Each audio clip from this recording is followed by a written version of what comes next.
All right, welcome everybody to our Rookie of the Year draft here.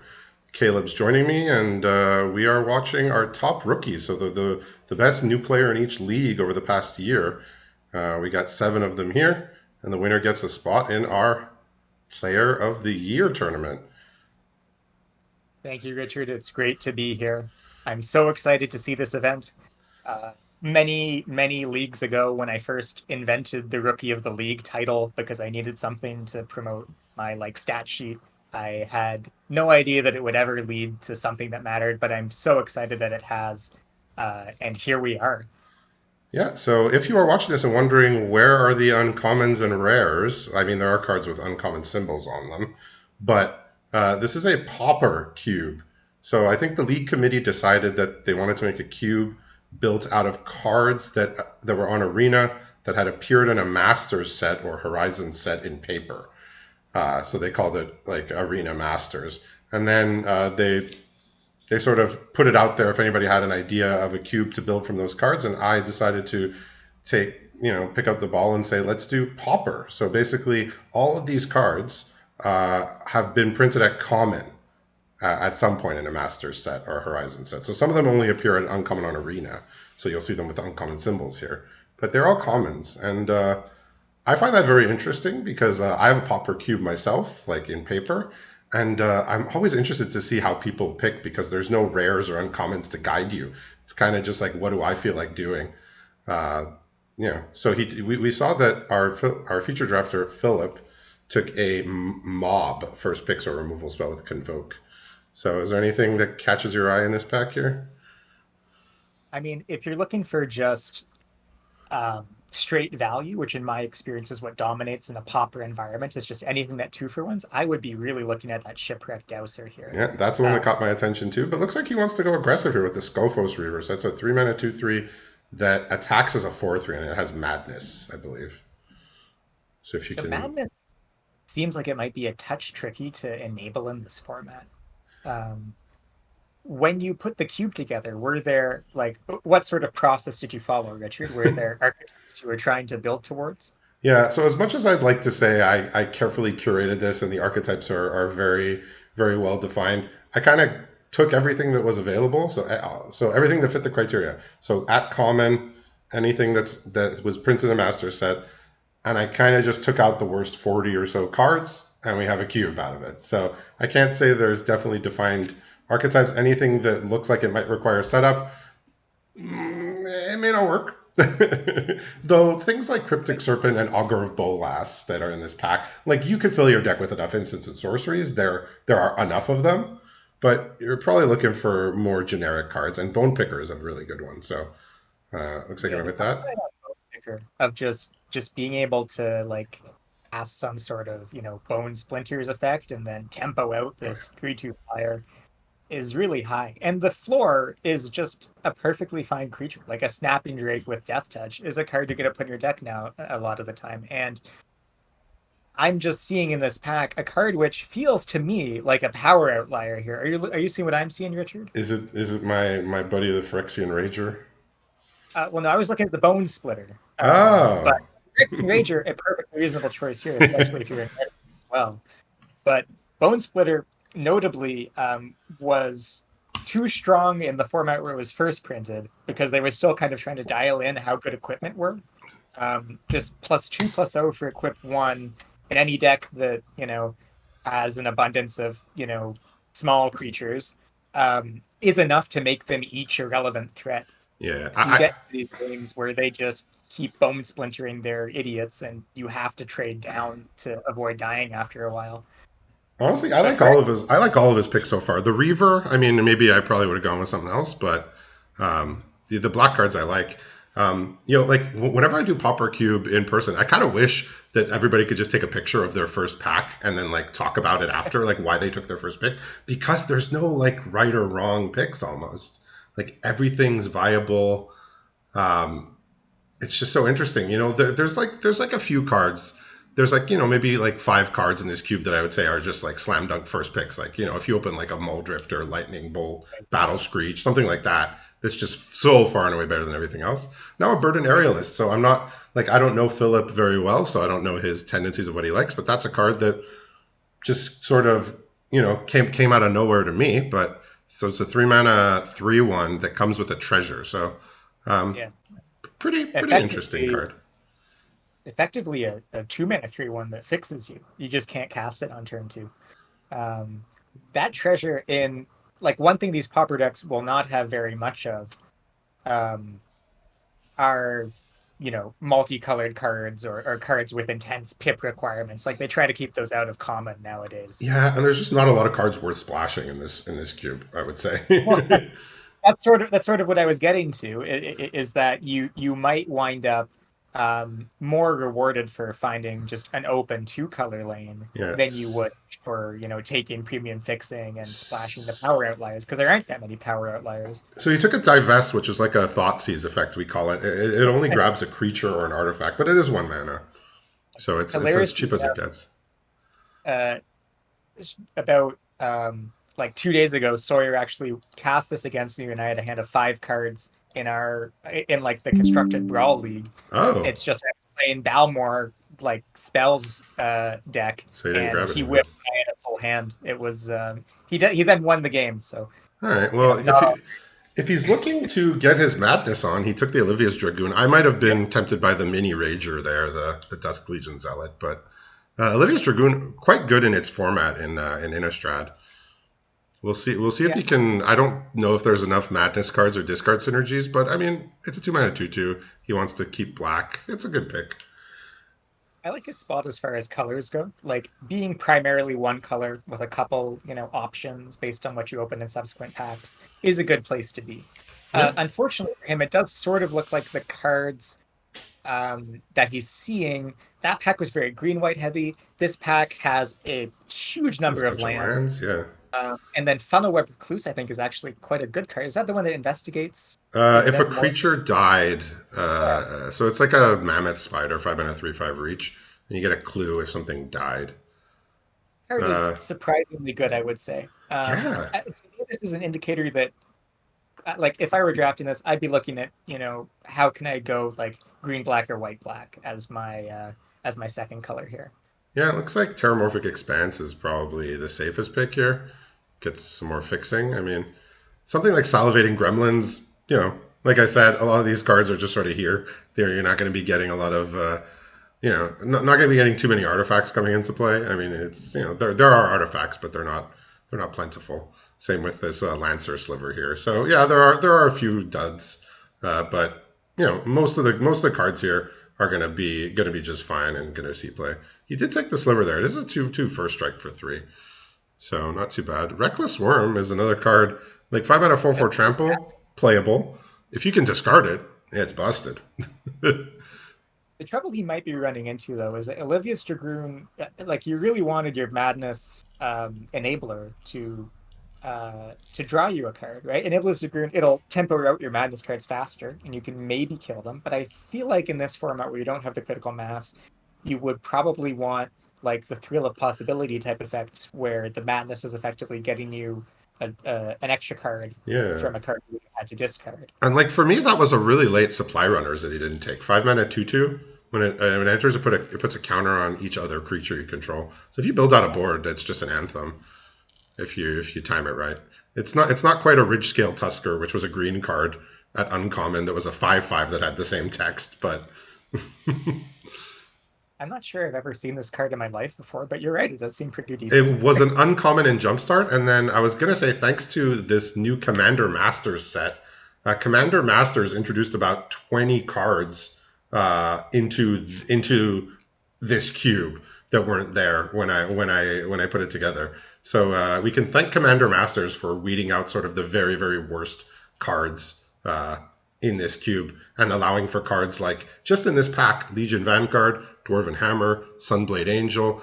These are all cards that debuted at common in Commander Masters, which just came out. So we You can heard it here thank we could first, thank folks. them for upgrading our cube here. You heard it here first, folks. Commander Masters can be a good product. Well done by Wizards on that one. Well, If we look around, moving on, if we look around the yeah. table, the people that are drafting against Phillip, We have Colton, who's primarily blue-green, although he's got a couple of white cards. Yeah. We have Phillip, who's drafted straight up mono red. He's got a single blue card and a single green Okay. card, like 13 red cards. He is trying, like the other Phillip is trying to kill people. I love it. Brandon looks like he's base green with options to be green white or Okay. green black. The place I think you would want to be based on the rest of the table. Michael, who is next to Phillip, looks a little bit all over the place. Looks like he's first picked an ephemerate and then tried to build around that. Chris, who's now passing to Phillip, is also green white. And then Dan on the very end of the table looks like he's doing some sort of artifact nonsense here. He's Okay. got artifact jewels, Aether Spellbomb, Bone Splitter, Traveler's Amulet, and Chrome Courier, which is the 1/1 flyer Yeah. that draws you an artifact, or sorry, it gains you 3 if you reveal an artifact. It's like he's really low curve, a lot of like cantripy stuff. His deck is cool. I don't know if it'll be good. We'll see. Very. So Philip took a disfigure out of that pack, but there was a card that I would have had my eye on, which, you know, I mentioned before there was like some top cards in the cube. I think Dinrova Horror is probably one of the top 10 cards in this cube as far as power level. Oh, is that the one? It's Oh, a that's the. it's a 6 mana 4/4. You return a permanent to its owner's hand, and then they discard a card, and it's a Dimir card. I had that card in one of my chaos pools. Oh, neat. It was in a Ravnica set, right? One of my chaos leagues. It like was in my starting pool and just hard carried my deck for the first couple weeks. You're right. It is an unfair. It's a 3-for-1. It costs 6 mana, but it is Yeah, a 3-for-1. like for me, that's like probably one of the top 10 cards just on power level in this cube. But he did end up taking instead the Disfigure, which is a fair pick. I think out of that pack, he took a Moonblade Shinobi, which is a ninja that makes a 1/1 flyer when it hits, and it ninjas for 3 mana. So kind of a card you're unlikely to ever hit with more than once, in my experience. But if you can get in the one hit, it's worth it. So we've got some interesting ones here. Sorry. Yeah, See what's he what looking at now? He's got a capture. If he's decided on blue-black, it's probably Capture Sphere. Remind me what that ninja does. The Moonblade Shinobi? Yeah. Or the one in the pack? Oh no, the one in the pack, Azra. When it enters a battlefield, it gives something indestructible. It could be itself. But so so basically you can ninja it in, and then you could save whatever your other creature attacking. So if you attack with 2 creatures to get in, and like your creature would die. And here's another power outlier, I would say, over there on the right side with Merfolk Looter here. See, I see power outliers too. I just see different power outliers. Sign in Blood is also a Sign Blood is real good. Yeah. Although it's not. What's the one where you also scry to? Is it Read the Bones? Read the Bones? Yeah, I don't think that's on Arena, and it's 3 mana, but oh, never mind then. I don't believe it ever made it onto Arena. Knight's Whisper is this, but you only need a single black pip. Yeah. One more, I swear, that's like the same sort of card, but you get to it's 2 mana, draw 2, scry 2, lose 2. I think that exists. If it doesn't, let me know. Yeah, there's draw 2. There's something. There's black cards that do that for 3 mana. Yeah. Okay. How would you say his draft is going right now? Because I'm looking at his cards, and there's more black cards than anything else. But he's got some white cards in there, some red cards in there. Like, this is not one of those mega drafts that's like 8 packs long. You get to sort of. No, we are doing a normal draft here. 3 packs, yeah, exactly. 40 card decks. Halfway through pack 2, you're supposed to have like committed to a color pair by now, in my experience, right? I think he's leaning on blue-black here. He just hasn't moved the other cards out of his deck. But he's only really taken blue and black cards since the middle to end of the first pack. So, what do you think it was that kind of put him in that direction? Was it the Moonblade Shinobi? Like that card is good. Don't get me wrong, and that was one of his early picks for this pack. Yeah, the first blue card he took was the Burden Aerialist, which wouldn't necessarily put me into blue, but it's not a bad pick. And he's got a few choices here. It's like a nice late pickup, but it's not like pulling you into a color. Yeah, the Bloodhunter Bat I think is probably an overperformer based on. Like, it doesn't look amazing, but I think it plays better than it looks. What is that? It's the 4 mana 2/2 flying. When it enters a battlefield, it's like a Grasping Throw. Yeah, you Oh, lose 2 life and you gain 2 life. Now he's gonna take a braid, so he's kind of oh, waffling between the colors here. Maybe thinking 3 colors? Could be. yeah, you could do Grixis. Like you have a treasure maker and a dual land. Like, don't let me stop you. I'm just not sure. You know, that's counting a lot on getting some more support in the rest of the packs. Yeah, got a couple of nice blue cards here. Vizier of Tumbling Sands is good. Repeal is pretty good too. Yeah, that card. Repeal just showed up on Admittedly, Arena in one of the anthologies. I think the historic anthology. admittedly, it's at its best against like unfair cards, like the vintage interactions, like you repeal Mox Diameter, Crow Mox, and just absolutely blow them out. Um, Or Marit and that's not Lage. fair. Or Marit Lage, some big token. Yeah, yeah. Does dunk on tokens. Probably not going to come up that much. As a fair card, it's perfectly reasonable, right? Yeah. Like blink of an eye, is probably uh, a bit is more flexible, but usually less efficient, right? It's Yeah. more of a I like Vizier of Tumbling Sands. That's another card that's just recently been downgraded to common in this the Commander Master set. So another card we get to throw in the cube here. the ambush potential on it has never quite come up in my experience, but just because I think that's just because the decks that played blue in Amonkhet weren't, not that any deck was in a great position to block, but they were even in less of a position to block. All right, so he went for Uh, the Hell Mongrel here, staying with maybe this well, mini discard theme. It is a that's a discard pretty. outlet and it has madness, so it plays double duty. It is also just secretly a massive power outlier. Like Yeah, card's this really good, thing is just unblockable. and it It, wields. So I um it's like Wild Mongrel, the OG, was also a clear power outlier, and it didn't even have the madness ability. yeah, well, it was a 2 drop, but it had the other ability of it could change its color, I believe, Right, which was which relevant to did that matter. set. But anyways, it looks like he's taken out all the white cards except Mighty Leap, which, oh no, he has taken out Mighty Leap on your screen, just hasn't on mine for some reason. Okay. Yeah, so he might not. Yeah, so he might be thinking straight 3 colors, which I don't know how that's all going to work with the mana, but there's a dual land there if he's really trying to make it all come together. My thought is I feel like he's going to look at his deck at the end of the draft and cut all the red cards except maybe a Braid. A braid is the Like, one that I would probably try and splash just because it's really efficient and it's okay we late did, in the game. we did just see him pass one of the best Madness Enablers, the Mad Prophet. I think he took Heartless Pillage over it.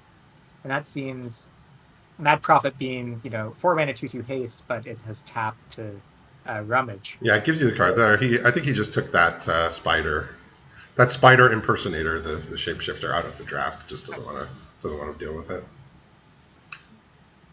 All right, Pirate's you Pillage see, is a discard. But you do need a lot of mana to madness something. that's true.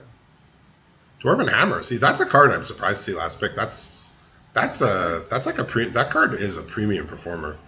So looking at this pack now, Meyer Triton is probably the best black card. No blue card I would probably be thinking of. Could take Thriving Moor or Unholy Heat also. Prophetic Prism actually is worth Yeah. a shout. If he's trying to run his 3-color deck. Frederick That Prism helps tie the room together. Yeah. exactly. Um, Looking around the table, our blue-green drafter has moved it firmly into banned. He's got like a Okay. momentary blink. Others. Our mono-red drafter has drafted some blue cards. I don't know, including that Merfolk looter you were so hyped about. I'm not sure if he's good. Oh, and a Mull Drifter in his deck, so you're gonna love his deck. Who's this? Phillip, the other Phillip, All Phillip B. right. All hail the Um, Mole Drifter. yeah. Brandon Y is on like Abzan grind with like a bunch of token makers Okay. and cards that 2-for-1 like Chainer's Edict or First Sphere Gargantua. I'm into it. Very grindy stuff. Um, Michael is still looks like a green-white base, but he wound up with the Genova Horror somehow. So he's got a Okay. couple thriving actually. He might just be going full, 5-color This nonsense. is going to be some 'Cause fun stuff to watch. yeah, those things do fix really well for anything.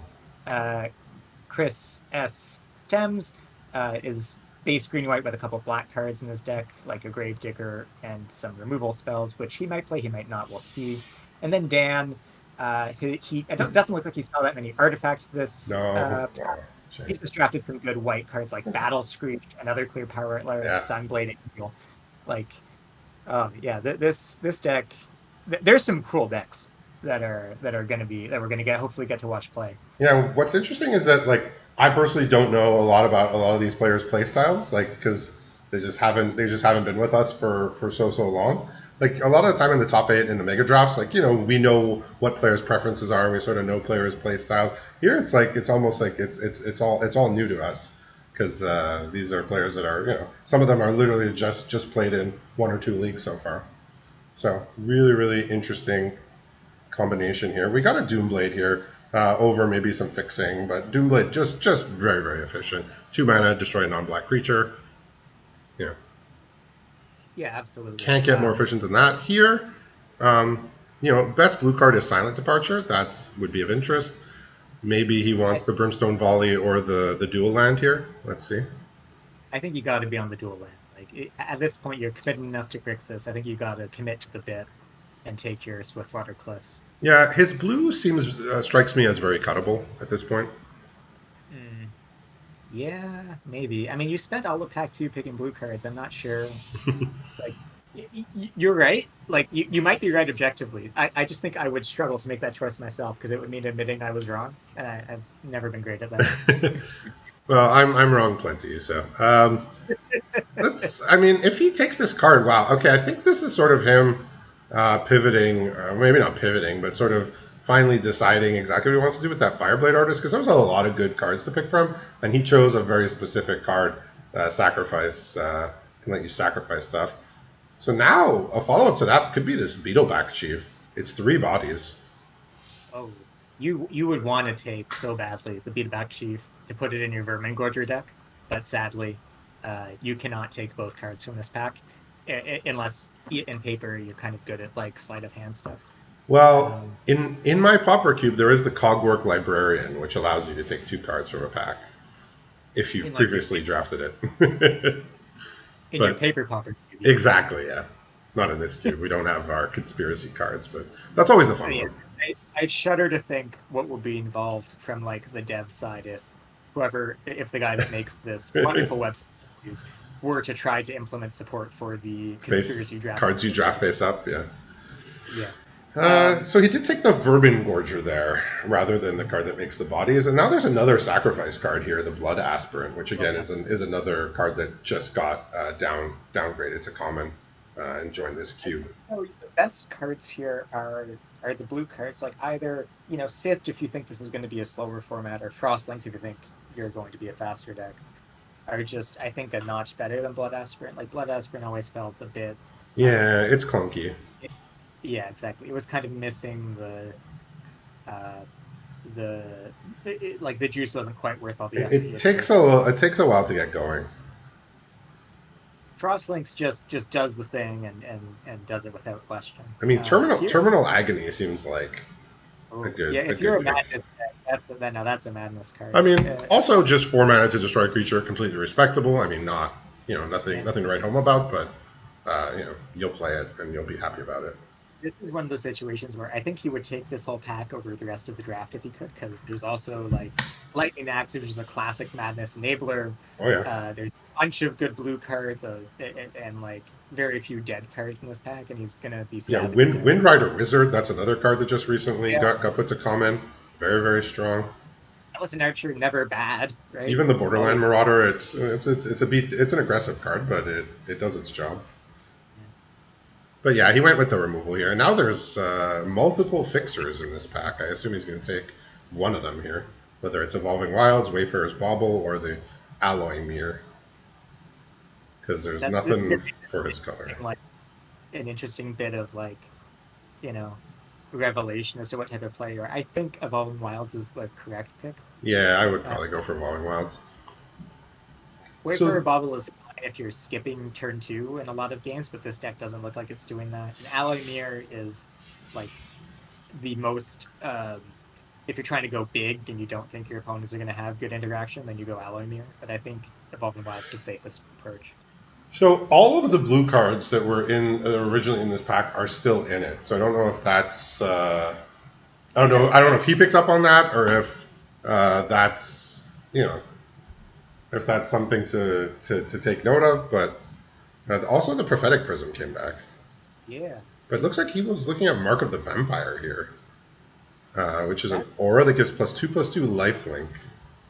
I don't know if I can get behind that choice. Yeah, I my would. thought on that card is if you can get one hit in, then your creature dies. It's a pretty big life swing, but it's a lot of risk incurred, and compared to the quality of some of the other cards, maybe that one doesn't quite get Yeah. there. So like, how are you on Faithless Looting and Limited when you're trying to build a Madness deck? I feel like it's got to be good, even if it's bad. Like if it's ever good, it's going to be good here. I'm not a huge fan of Faithless Looting Unlimited, but if you got the Madness cards, you know, You I got think some I think you make it Madness. work. And honestly, I'm looking at Nezumi Cutthroat here. It's a 2/1 that has evasion. I mean, it can't block, but it gets in for damage. You need a black Yeah, creature or an artifact to block it. yeah. Fear an ability they don't print anymore. No, they said fear was too powerful, so they printed intimidate. And then they said intimidate was too powerful, so they keyworded menace, which was an ability that appeared on creatures not named menace, but it showed up. So he wheeled this Beetleback Chief that I was uh, thinking he might want in the first time around. So I'm so curious to know what our other drafters were taking out of these cards because I'm in the same boat as you where I'm a bit bemused by the cards I'm seeing make their way back to us. yeah, but I'm happy we got to see this drafted. Like I said, Pauper Cube is just a very fascinating format, just because it's so wide open. You could do whatever you like, more or less. It's sort of like what do I feel like doing today? Because all the cards are close enough in power level that there's no rares or uncommons that are going to warp your pick order. Like I said, there are like maybe 5 to 10 cards that are just way better than everything else, but other than that, we we have a pretty flat or similar power level across the cards. And we see Phillip here with his Grixis deck. We'll see if he has enough playables to play 2 colors. If he wants to play 2 colors, we'll find out in the first round since we'll be following his match there. But that wraps up the draft portion, and we'll be back shortly to look at the pools, see what everybody else drafted, and that'll be coming up shortly.